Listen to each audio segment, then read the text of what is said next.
This was mostly a lackluster month of rainfall. That changed in a big way with severe weather earlier this week. So this was October 28th. And you can see in Lindale, Texas, a lot of people were reporting a tornado.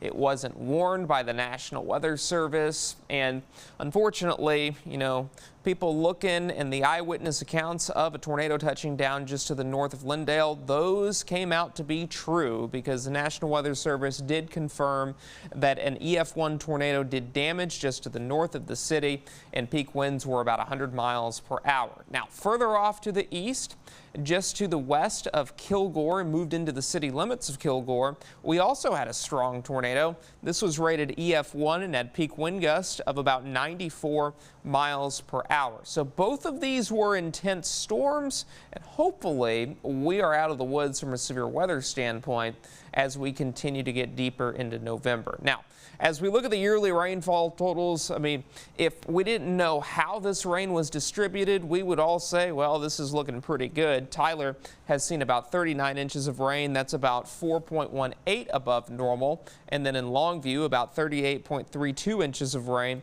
That departure's about 1 1/3 inches above, and then about 42 inches of rain have fallen in Lufkin. Lufkin geographically, I would say, is the better place for high rainfall amounts, and that seems to have been the case here. Now, this past month, this is valid for all of October, we have seen pretty lackluster rainfall amounts. You can see about 3.4 in Tyler, that's below normal, 1.72 in Longview, and Lufkin only saw 2.44 inches. All of these locations saw below normal precipitation.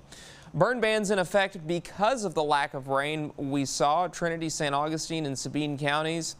And we did see some rain this last weekend, which was outstanding news because we saw major improvements in our drought monitor. Just abnormally dry now with pockets of that moderate drought further off to the east. As we look at the rainfall percent of normal, as opposed to this entire map being orange, well, it has turned yellow. So at least we have some good news there. But when you take a look at this 7-day here in just a few seconds, you will see that it is drying out. And if we are dry for a couple of weeks, that could mean the reissuance